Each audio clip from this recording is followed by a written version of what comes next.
Good evening, and you're very welcome to yet another episode of the Women's National League podcast here on finalwhistle.ie. My name, of course, is Breifne and Aaron, and joining me once again is the WNL show star, Aaron Clark. How are you, Aaron? How's your week been? Well, very good. It's been a hectic week, but listen, this is the highlight of it. Get to talk some football. What more can you want?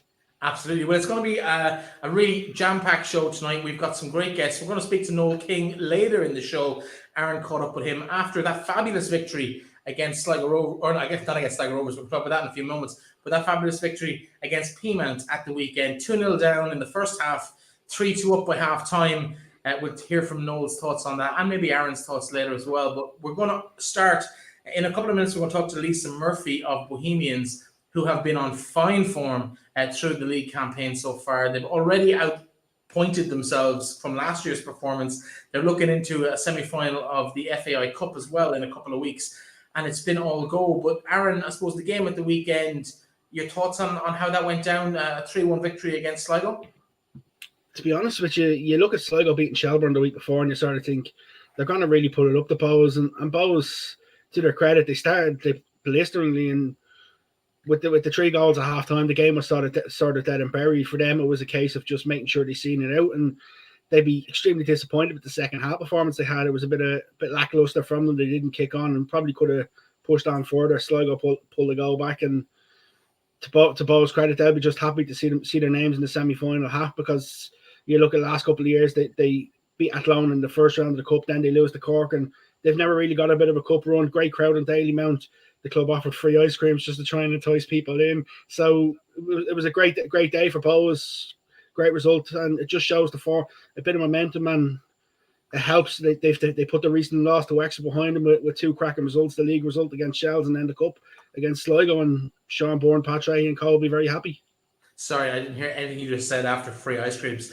In terms of the actual game, though, when we look at the actual game, we're going to talk to Lisa about it very shortly, but your opinion just in terms of where we are, because Bohs would have been, I suppose, where Sligo are now in terms of maybe got a couple of wins together, a couple of kind of notable results through last season particularly. We won't talk too much about the first year, but last year they got themselves up and running, got 19 points in total last season. They've already hit a couple past that this year, but they've been solid. They've looked like they're in games this year. What's different about them? Is it just like extra year experience?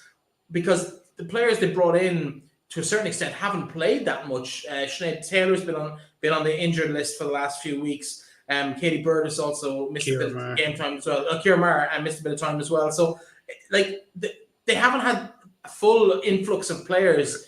A lot of it's the same group coming through. Yeah, a lot of it is, but the thing is, you got to think they have added some quality in that side. I'm not going to talk about the players who come in mid-season, the likes of Niamh Pryor and Rachel Doyle, Alida Griffin. But for me, the signing for them of the window was getting Ciara Bates-Crosby from Wexford at the start of the season, because Ciara started a couple of games for Wexford in the National League last year. It was superb. But I think for them, experience is key. They've been able to do well even when they've had a lot of injuries, where maybe we'd have thought they'd have struggled massively when they've had a limited bench. But I think their defence has probably been their biggest asset, because they've managed to go from conceding buckets of goals left, right and centre to conceding an awful lot less goals this season. And that's probably been their catalyst. Up front, they'll probably say they've still a lot of work to do. They probably should have scored a lot more goals than they have. But defence has been what's getting them a lot of these results. Well, speaking of that defence, it gives us a nice little segue to speak to someone who's at the heart of that defence this year at Dalymount Park. So I suppose now is as good a time as any to bring Lisa Murphy into the conversation. Lisa, very welcome to the show. Thank you very much.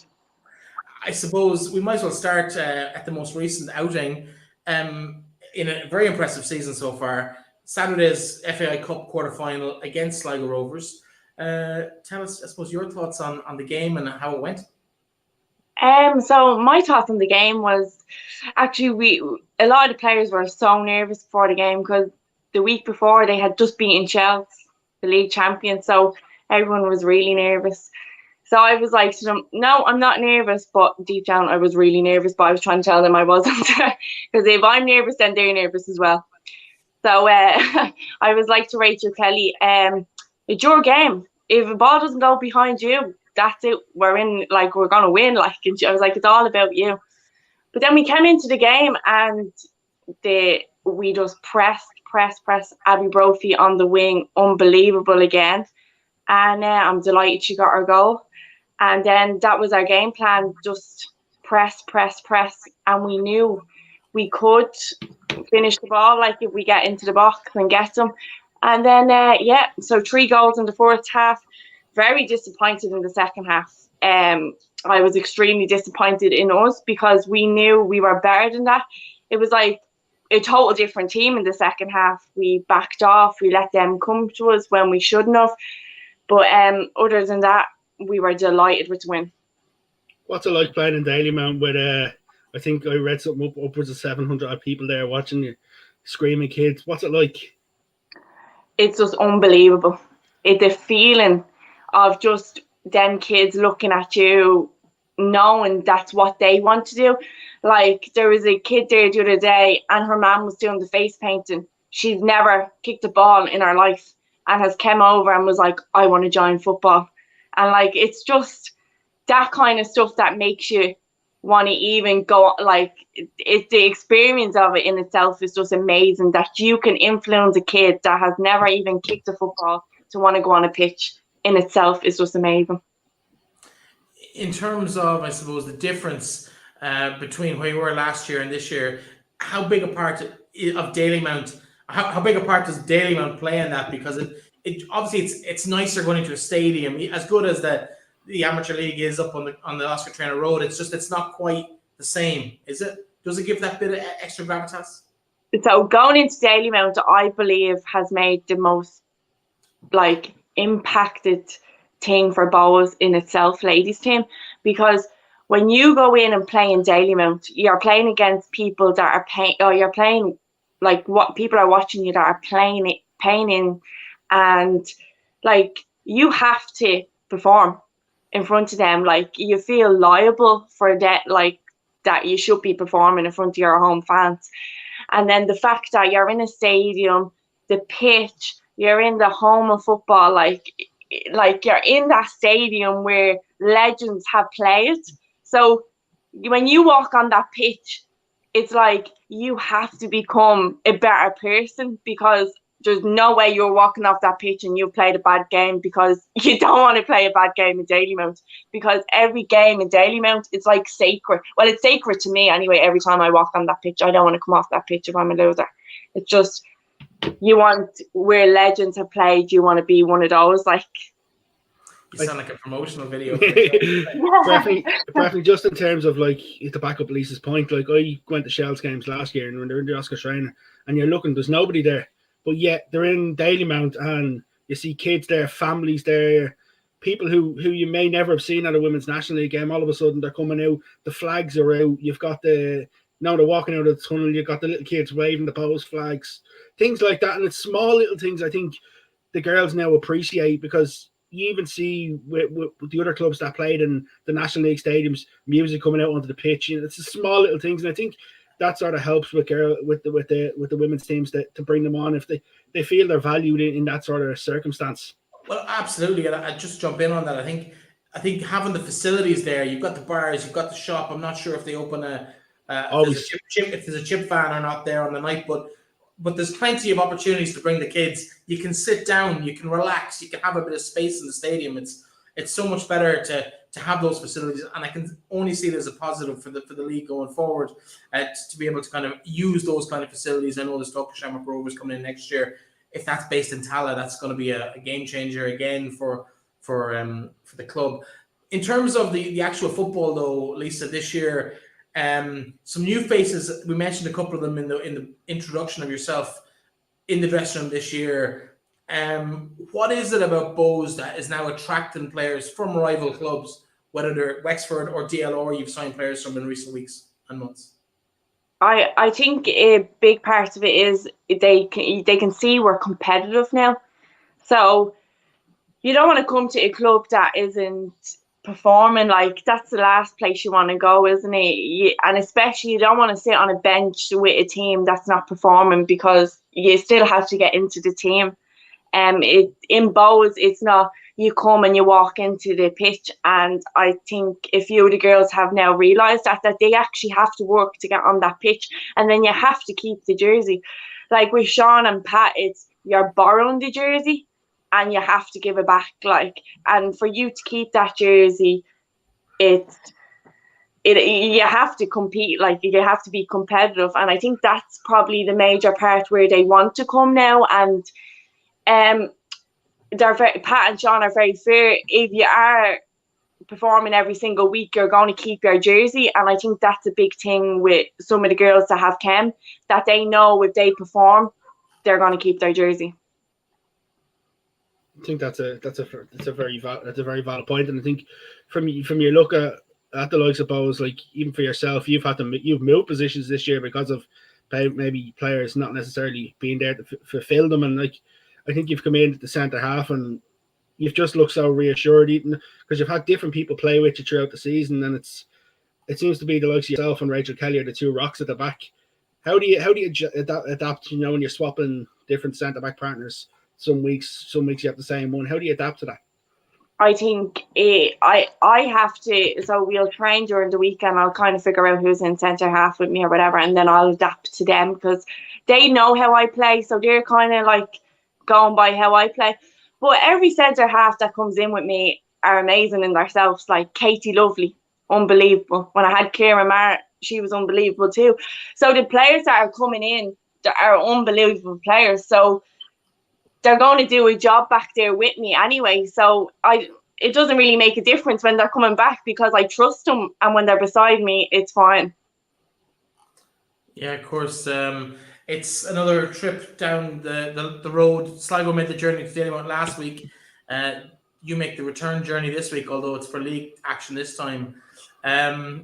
Take much out of last week's result, or is it a clean slate? What's the plan? Because Sligo as well have a decent setup, decent stadium, get a reasonably good crowd for WNL figures, maybe 300 or 400 or 500 at most of their games. They make a bit of noise. What's the outlook for the weekend? I think we go with a clean slate every single week because what I've noticed in this Women's National League, anything can happen in this season, absolutely anything. So we'll go down to Sligo and we'll play to our best abilities, and let's hope we get the results we want. I want to take you back a little bit, Lisa, just because you're talking about a clean slate there. And like previous seasons, maybe you'd have gone to the clubs like Wexford away, took a bad defeat, and you sort of just walk away. What can you do? But like I think this year's probably shows the difference in the mentality with the fact that you go to Wexford and lose, and you can see how much it's upsetting or it's disappointing compared to previous years. Is that where the mentality changes this year has changed in both? Because you talk about the clean slate. Sometimes players might have hung on to a defeat, or they might have hung on to a bad performance for a couple, and it affects them for a couple of weeks. I do believe though, if you get beaten, that you have to feel that emotion, because when I come home, my fella doesn't even stand in my way. He's like, I'm not talking to her for about a week. So I'm the worst person. But I do believe that you have to change. So going into the next week's game, you can't hold the other week's game that you've lost or got trashed in. I think you have to move on. But I do believe you do need a bit of emotion, because if you don't feel that emotion and you don't want to feel like that again, then you won't care going into every game. And if you get beaten, it's just another game, isn't it, if you don't feel that emotion in itself. So I do believe you have to feel that emotion, but also, you have to let things go as well, that I've learned off anyway. You mentioned family there, and you mentioned people in your life, and I suppose one of the unique things that you bring to the league, we were trying to do a quick head count beforehand, we couldn't come up with many names. You're a mother, you have a child, and it's quite unique within the league to have someone who's reached that stage in their life still playing at the elite level of sport and still being one of the key parts of a team at the elite level of sport. How tough of a balance is that? For the first season, I found it very difficult. Because I was only getting used to things. I was late for training. Seanbourne used to be like going mad at me, like I used to be late constantly. But then you just learn that now I'm a half an hour early for training, so some things change. So I do think, like, you know what, I came back to play football because one, I wanted my son to watch me play football. I gave it up. I didn't want to come back playing Women's National League around. I just played for the local team, Kilmore or something like that. And I was like, do you know what? I'll come back, let him see me. And it's like the best feeling in the world when he comes up, because he watches me from the stands, like. And the one thing I can take out of it is that he has watched me, and I think that was my goal. And it's just the most amazing feeling ever, like, in the world, to watch him up in the stands, knowing that he's watching me. You get to be a hero for that 90 minutes if you're not when you're sending him to bed that evening. Yeah, definitely. I'm definitely not the hero. after it comes after that match, I'm the villain. It's Breifne, it's funny because you just see our little young fella just be with the different players. If a player's injured or something, he's always sitting there with them, and as soon as the full-time whistle goes, he's either wherever Lisa is, if she's in the dressing room, he's quick to run to run. It just shows, you can see in his little Bows jersey as well, and it does be amazing to see, because you're always trying to inspire the next generation. Like, I bring my little sister to many National League games with me, and she gets to know the people who are there, and I'm starting thinking, you're next, you can do what I do next, and I think we're all just trying to inspire the next people to keep growing the game in Ireland. It's great to see. We mentioned, I think, Trish Fenley Hunt is another one. There's not many in the league, and it's something that maybe over time, as the league grows, we may see more. Like, we see it in other sports, but we don't see it as much in the National League, and it's something that hopefully will grow, because there's no doubt that people have a lot when they have children, they can still come back and play at an elite level, and Lisa shown that. What kind of I suppose my question will be, sorry, I'm waffling now, but my question will be along the lines of, like, what does that role in your life bring to the football side of things? Like, does it make you more patient at times, maybe with people making mistakes around you? Does it make you better to relate with that, maybe that young girl that's just come into the dressing room for the first time and is a little bit scared, and you can just kind of put an arm around her and kind of go, come on, we'll take care of you. You're going to do your warm-up with me or whatever. Like, what's the main addition that you would have learned from that whole aspect of your life to bring to the pitch? Like, I'm Mammy Lisa, or the Granny Lisa. That's what they'd all call me. So, like, I don't think I'm I can be the one that, like, is the mammy that'll push you. Like, I want the best out of you. So I'm not hands around you saying, oh, you'll do better the next time. I'm like, no, that wasn't really good enough. You need to push on now. So I'm that kind of mammy. And the girls will all say it. I'm like Karen on the pitch. I'll go mad if you make a mistake. But they're all still my best friends. And like Jackson says, Jackson just be like, they're all my mammy. Like, last week it was his 5th birthday, and the only thing he wanted for his birthday was all the girls to sing happy birthday to him. So that's it. Like, in itself, like, so even when Aaron was saying there, like, the girls are like, oh, he can sit with me this week if he wants, like, if they're injured. Like, so it's like, Bows is like a big family, and that's his little family, and he's so comfortable around all the girls. It's just amazing in itself. And me being the mammy figure of the group, they'd all kind of slag me. Rachel Kelly be the worst now. She be calling me granny of the group and all, like, and give me dogs abuse, like. But we won our last night in training, so she wasn't too happy my group won her. So she definitely didn't went home a happy camper yesterday. I think that just shows, Breifne, like, you have to have this great camaraderie in that group, and I think that's probably something that's helped them push on an awful lot this year. There's maybe at times last year you could see that there was some little different fractions with different types of groups of players, where now you can see that they're much closer together this year, and it's probably evident on the pitch an awful lot. You're going to cause trouble now. Going to get us all in trouble, Aaron, with some of the in stories that you're observing. In terms of the season ahead, obviously we've already talked about how you've exceeded last year's points total into the semi-final of the Cup, I believe, for the first time. What's the hope? Is there a Cup final here? Is there a higher place finish in the league? What will be success for Bows for this season? I definitely 100% think we can get into the Cup final. I know we have Shells, and I know they're league champions and all, but I do honestly believe the bunch of girls that are with Bows this season I've no doubt they can get into a Cup final. If if they push themselves and really want to. And we all know on cup matches, anything can happen, absolutely anything. So we're hoping that it comes in their favour, and we push on and get to the cup final. And then with the league finish, I think we definitely need to be pushing up on the league, 110%. I don't think now. I think about 4 weeks ago now in your podcast, Bethany, you told us that that's where we should be now. I don't think that's where Bohs technically should be. I think we should, and I hope to prove you wrong that we're up in that league 110%. I absolutely love the taste of humble pie. I've been eating it all season. But no, I think at the time, it was probably what I honestly thought. In terms of one thing before you go, that Shell's blip over the couple of weeks, has that taken a bit of the gloss off them in terms of maybe that little bit of fear that you talked about that teams have, where it's like, well, actually, if Sligo could go beat them, if no one can take a point off them, there's no reason why we can't do that. I think Shell's in themselves like Noelle Murray. I think she's one of the best players I've played against in my life. Her skill, everything about her, she's just unbelievable. And then Gemma Queen that finished. And then Pearl, like you always have to be respect them because they are league champions, and always respect them how good of a players you are. But I don't think you can be afraid of a player, because I think if you're afraid, you're really done at the beginning of it.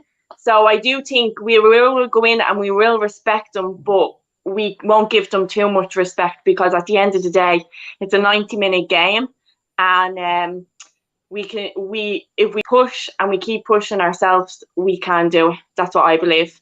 If you're afraid of anyone in this world, I think that's a problem, because then you're never going to achieve what you want to achieve. Absolutely. Well, listen, I'm sure it's going to be an exciting time over the weekend as you take that trip down to Sligo to maybe face a repeat of last week's clash in the league this time. Lisa, thanks for joining us this evening. The very best of luck to you the weekend and for the rest of the season. I'm sure we'll be chatting to you and your teammates later in the year. Thanks so much, Breifne and Aaron. Cheers, Lisa. Lisa Murphy there. Great to chat to her. I didn't know too much about her before we started kind of researching her for this week's show, but she's a great personality, great character, but she brings an awful lot of that to the pitch as well, just in her application. Absolutely. And I think that the biggest thing about her, you'd have to say, is that Seanbourne could tell her to play and go, and you'd say, yeah, give me a pair of gloves. That's the sort of attitude she has. It's just like, yeah, what you need, what you want me to, how can I help you? How can I help improve the team? And I think that I like that about her. I think, you can see works hard and puts in a good effort. And even the way she spoke, it's seen it. I think we've tended to get it this year, got a bit of a different side out of people, where maybe the short post game stuff and opens up a little bit. I like that. I think she's one of the good characters in the league, and I think as we'll see a little bit more of her as she continues to come out of her shell. Absolutely. I don't think there's much shell there left to get out of over the next couple of years. But in terms of the show, we better clog on with the rest of the games that were played last weekend. And of course, you see them on the bottom of the screen there. No, that's the fixtures. Well done, Breifne. I've messed up. They're all the fixtures this weekend. Well done, Breifne. You messed that up completely. Anyway, moving swiftly on. The games last weekend. We're going to finish with the Shells game. Let's talk about Athlone Cork. Athlone 2, Cork 0. Kind of as you'd expect. Is that fair to say? Yeah, Cork made them work. Cork made them work for it. Cork just, they didn't go and just roll over, which is expected to be.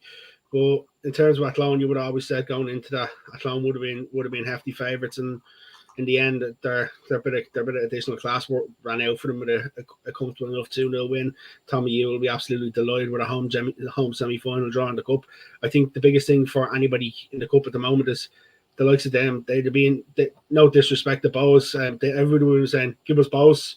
Nobody was saying give us Athlone, because Athlone have caused havoc with every team, and Wexford going to Ferry Carrick Park won't be easy. And I think for Athlone, they're tipping away nicely. They got a good couple of results out the back of that Shelbourne draw where they were very bitterly disappointed. But yeah, it was a good win for Athlone. disappointing for Cork. The season is really petering out at the moment. Haven't really kicked on the way Danny Murphy would have liked to. Players being absent as well doesn't help. Players going back to America. Yeah, but how much could you really have expected it to? Like, he came in towards the end of the transfer window. There's not a lot of movement in the transfer window anyway at the best of times. There's no money to attract players, and the form isn't exactly the form you'd want to follow. Like, where Cork, I know we had Danny on the show a couple of weeks ago, and he was very positive of the impact it was going to have on. But I think even the most optimistic person would have thought it's next season where you might see the benefit of his involvement, and where he talks to girls maybe who've elected not to play with Cork for whatever reason this year to get them back in the fold for next year. Yeah, absolutely. And I think for him, this season, providing they can keep him next season, is about just identifying the players that he wants to keep and the player that he wants to maybe make changes to and move positions and stuff like that. But you also have to look at the likes of Becky Caston's missed an awful lot of football for them since Danny's come in as well. That's a big leader for them in the middle of the park, and they just haven't had that chance to have that proper run of things. And I think for them, they would have been hoping to get into a cup semi-final, but now they'll just be trying to plug away, see what they can get out of the league. If they can get a couple of results, great. But I think you're right. I think a lot of his planning is probably switching now to next season already. Yeah, of course. Just to keep things above board, Myrne Devaney opened the scoring after 65 minutes, and Gillian Keenan with the second 10 minutes from time in that particular game. We moved down south to Wexford, and what a game this was. DLR scored early, Katie Malone opened the scoring, Nicholas Sinek got an equaliser, and then the second half, it all just kicked off. 2 red cards for DLR, including for the goalkeeper, Eve Badana, which is always going to be a struggle for them. Mia Dodd, of course, getting the first one. Ella Malloy and Ciara Ostra with late goals, very late goals. DLR almost held on, but you kind of would have fancied Wexford to win the shootout anyway, had it gone that far. So I think Wexford were always on a winner once Badana got sent off for the second red card of the game. Yeah, I'm sort of hoping they could do a Shell's men DLR when they against Strahd in the playoff a couple of years ago when they got it to penalties when 9 players. When the problem is when you're up against quality, it's always going to be hard with 11v11. Then when you go down to 10, it's even more difficult. And 9, it's extremely difficult. And I think for Graham Kelly, he'd be proud of the side. They gave their all, even with going down to 9. He'd be hoping. They'll be hoping that there's not much of a ban that comes out of maybe it's only the 1 game ban for the likes of Eve Bandana and Mia Dodd. It's strange to see Mia Dodd being sent off as well for a straight red card. I actually haven't seen the red card. I've seen Eve's one, and you could say I think it is a red card. There was a player trying to come back, but I think it was a red card. And for them, it's a bit of a misery because it's a bit of a misery with DLR. The form isn't great at the moment, and going 1-0 up against Wexford down in Wexford, you'd be thinking, let's try see this out. But the old horse who seems to just cropping up lately, Nicholas Sinna, pops up again with another goal. You can't call her an old horse. She'll never speak to me again. Ever consistent though, Breifne. Absolutely ever consistent. Yeah, she's a fantastic player. You know, always thereabouts, and you just can't commend her enough for what she's still doing with Wexford. It's the likes of herself, Kylie Murphy, and then even with the young guard, it's with Wexford. They love the cup. That's the thing about them. They love the cup. You just have to look back even last year, and everybody wrote them off in the final against Shelbourne, and look what they've done, and they'll be just happy just to get into another semi-final. But it's that GA background that a lot of those players down in Wexford have. It's everywhere else too, but there just seems to be that kind of championship fever that comes into them when it comes to the cup games. They'll be quite happy. A trip to Athlone in that semi-final. Not the worst draw they could have got. I suppose they would have been looking for a home game, but it is what it is. And I suppose then the last game of the weekend last week, we've heard about games of 2 halves. This was a half with 2 games almost. Second half, very little happened really. It was all about the first 45 minutes in Talca Park. Pimentel 2-0 up, and I'll be honest, I actually started doing other things, and it was only afterwards, about 20 minutes into the second half, when someone texted me and said, have you seen what's going on here? I think it might have been even you texting me on Saturday afternoon. I had turned off the game and turned it back on, and I was like going, where did this come out of? It looked like the least likely final score after about 20 minutes that I've ever seen in a game in my life. Yeah, they were just cut apart. Alana McAvoy with two goals. First one is a long ball forward, and she just races in behind the defence and pops it past the keeper. Second one, poor pass from Heather OReilly, gives it to her, and she loops it over Amanda Budden. Can't blame Budden for where she was positioned in it, because it was a really poor pass that gifted the ball to her at that stage. And then you started thinking for Shells, if they can. I was watching the game with Jesse Stapleton's father, and I sort of said, if they didn't have to score in the first half, I said they just need to create some chances, because they weren't creating much. In fairness, though, they probably could have pulled one back after they went 1-0 down. I don't know what your opinion is of the Emma Starr effort that come off the crossbar. I think it was across the line from what. Well, I didn't have a good view of it. I only was going by the camera, but I thought it was went across the line. From watching it back. I thought it was, but when they got one back, you could see Shells just grabbed the momentum and they went forward. For me, Gemma Quinnish has been absolutely unbelievable in the last 6 to 8 weeks since she got that start against Trinity United down there where she scored a hat-trick. Come on, leaps and bounds, and you can see why Noel is now using her in big games and trusting her. Scored an absolute peach of a header, and then the second goal she scored, which was the third goal, was a curler with the inside of the right foot right into the top corner. Neve Burke couldn't do anything about it. And we've mentioned Jess Gargan multiple times on this show throughout the season, ever consistent. Makes a run up from right back, finds herself in the middle of the box with a headed effort for the equaliser. And I think for Shells, it was, they were delighted with it, but it was one of the most intense games of football in terms of the first half that I've seen in the National League for a long, long time. It was action-packed. The second half sort of drifted out a bit. You're right, there wasn't a lot of chances created, and it sort of petered out to where you knew it was for the last 10, 15 minutes that it was going to be a Shells 3-2 win. But great comeback for Shells, considering what happened in the last week previous. I think it was definitely the response that Noel King got from his side. Yeah, I suppose Piedmont had a couple of years where they dominated everything. I'm thinking maybe 3, 4, 5 years ago they were the team to beat. Was Saturday's result and performance in particular kind of a proper passing of the guard to Shells, where it's like, okay, you're top dogs now. You're the best team in the country at the moment. I get where you're coming from with that, and the interesting thing is, like, I started with post game stuff. A lot of it's done on the pitch in Talca Park, so I was stood a little bit between the Shells huddle and the Pimentel huddle, and you could hear James sort of telling the players, listen, they don't seem to be playing with the freedom that he wants as well, and maybe it is a changing of the guard. They just realised we've had a couple of bad beatings against Shelbourne recently, but you could see some players maybe were more dejected than others, and I think for Pimentel, while Shelbourne have got the momentum over them the last couple of games, there is times where Pimentel can just, if they take their chances, they could come around and beat Shelbourne. I think for them personally, they'd be disgusted that they let the 2-goal lead slip, because when they went 2-0 up, they looked comfortable enough for periods until Shells scored. And like, the big one for me is you're chasing the game and you're still leaving Karen Duggan in centre back and you're chasing a goal. I would have liked to see maybe at that stage you push Karen into the middle of the park and try to get her onto the ball, spray a couple of passes left and right. But potentially it is a case that we don't know how long some of the older guard and Piemont have left, but the same question can be said to Shelbourne. We don't know how long the likes of Noelle Murray, Rachel Graham, Pearl Slattery have left to them. So we could. The problem is we could see a mass exodus of some really experienced players at the end of the season, and then it could be a case of who's got the better youth to come and fill the positions to push on for the next couple of years. Yeah, you mentioned Heather OReilly and the mistakes she made, and I don't want to get into criticizing individuals, but let's talk for a second about that whole situation. Like, she's come out of retirement, she hasn't kicked a ball competitively in a couple of years. Like, was the fanfare a little bit much in terms of what she's produced on the pitch so far? I saw glimpses of why they done it. I saw glimpses. I think it's going to be before you'll see anything. See, the problem is we don't know how good she's going to get back to where she was. There's no doubt about it. She's got a couple of years to go. She's definitely got her physical fitness at the moment. We can see that, but the football fitness isn't necessarily where it needs to be at this stage.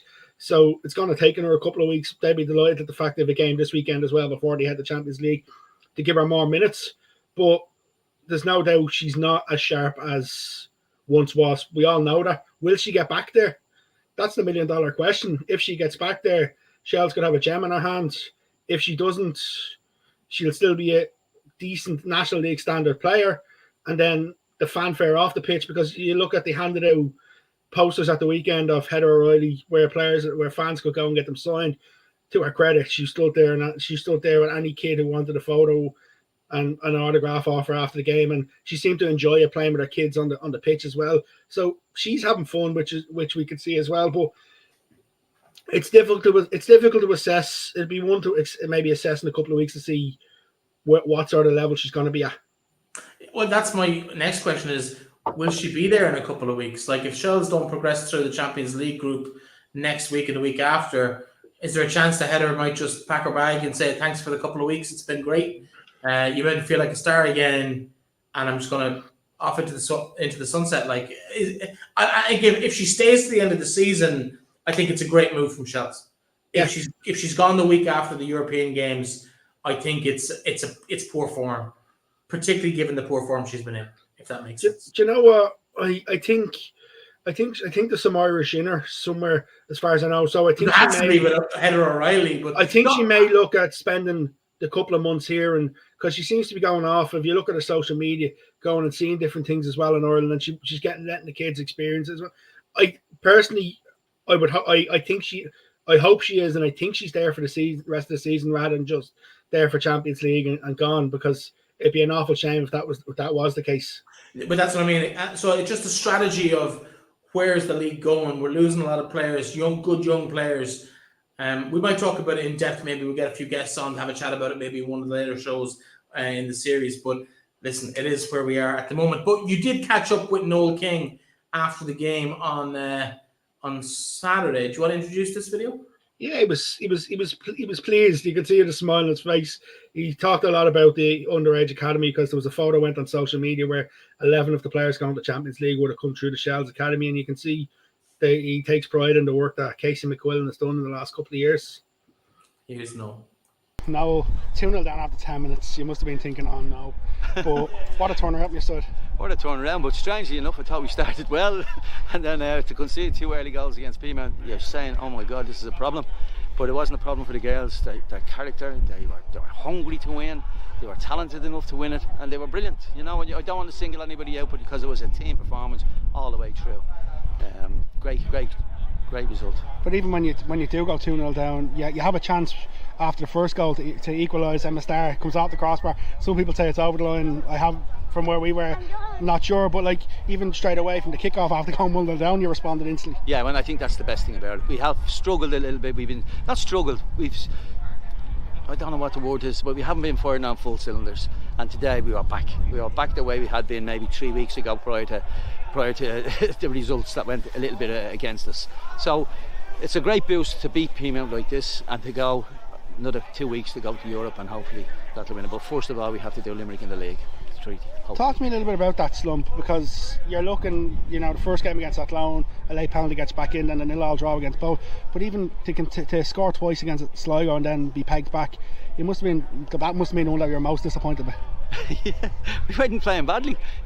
Tough games against Bows, tough games. Athlone were second in the league at the time, so a draw there was a decent result. But when you put them all together, you say, "Wow, we've just got 2 points out of 9," and that's not us at all. So I'm so happy today in relief for the girls, because we know that they're a good team, and I think everybody rode in. The subs came on and acquitted themselves really well as well. So it's looks well for the future. I know you say you're on single players out, but Gemma Quinn scored a hat-trick against Treaty just after the break, and she looks as though she's come on tenfold since that game, and you even seen it today, 2 world-class finishes, 2 superb finishes.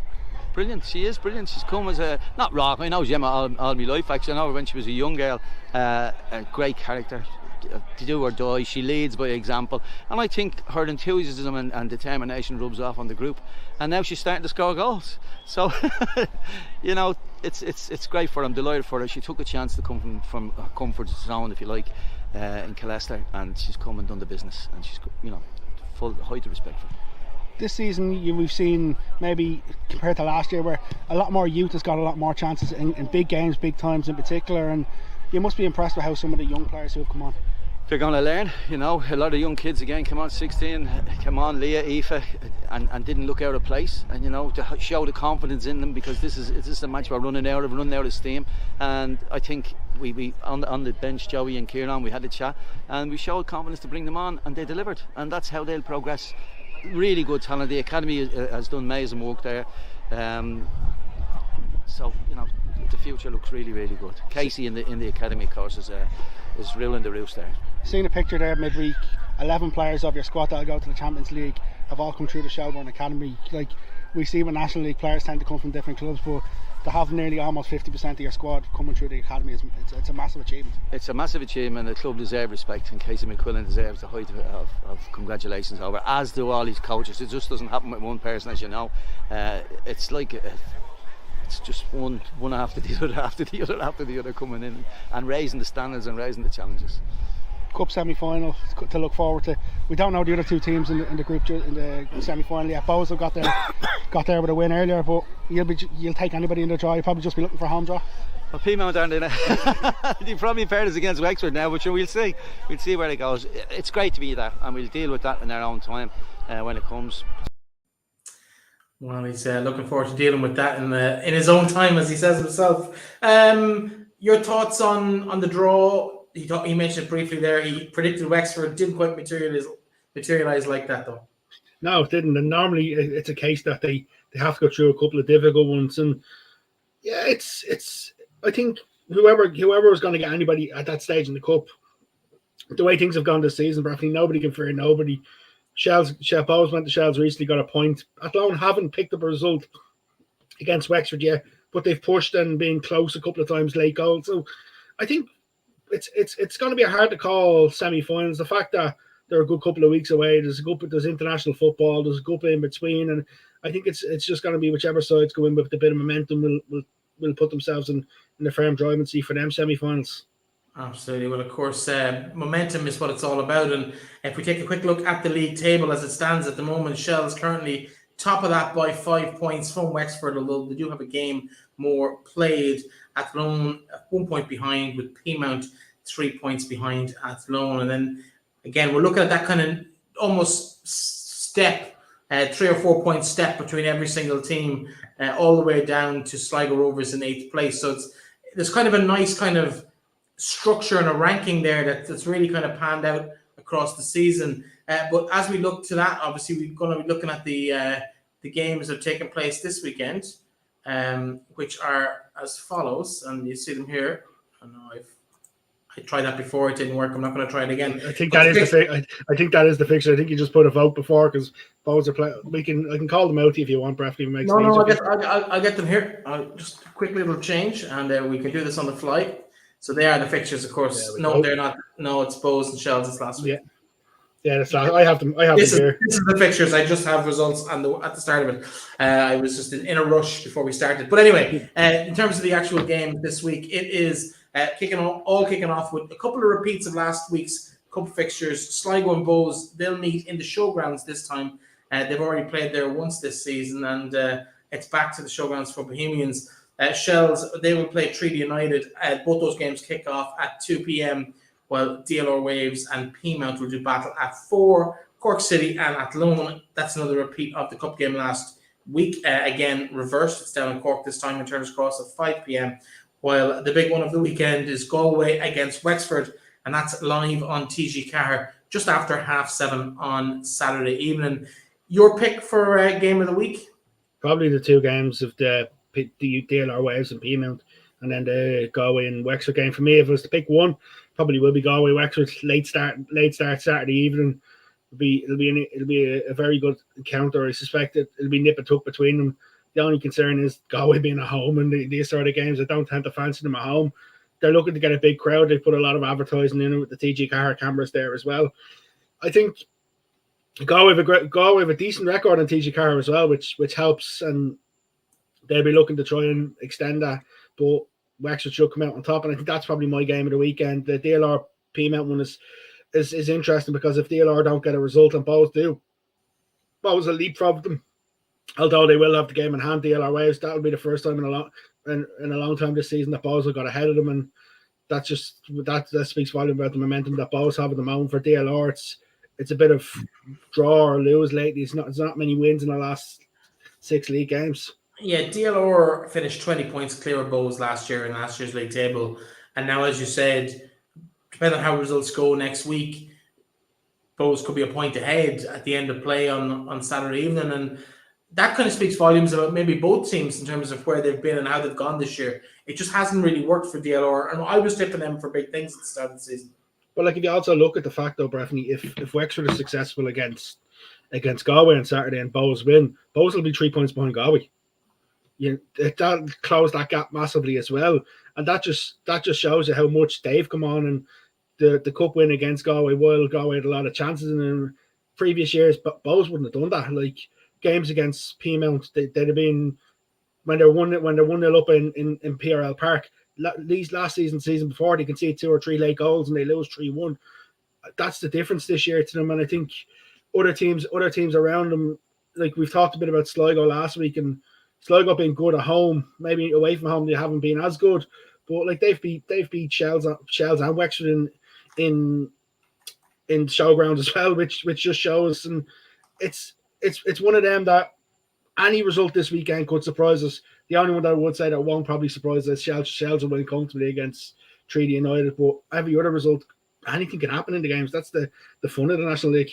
Yeah, it's been really fun watching it this week. Hope you've had fun watching us this week. We were going to talk about Shell's European games, but we might wait until next week, just on the eve of those particular encounters. So we'll chat to them about that for next week's show. But Aaron, thank you so much for joining me again. To Lisa Murphy, who joined us in the early part of the show, and to those of you that stuck around, and obviously Noel you spoke to as well. So thanks very much. It's been another week. It's episode 21 in the can. Aaron, we catch up with you next week, maybe. See you next week. If you're still talking to me. We we seem to have fallen out with everybody else with what we've said tonight. So I got it was nice for me to be the one getting my hand slapped this week compared to me getting it off Tommy you a couple of weeks ago. Yeah, absolutely. But listen, at least we know somebody's watching. We're not doing it in vain. Thanks very much to everyone for joining in. We'll be back with you next week, 9:00 on Wednesday, as we have been for the last 2 weeks now that other show has got off the air, and the entire population of the country can get back to normal living. We'll chat to you next week.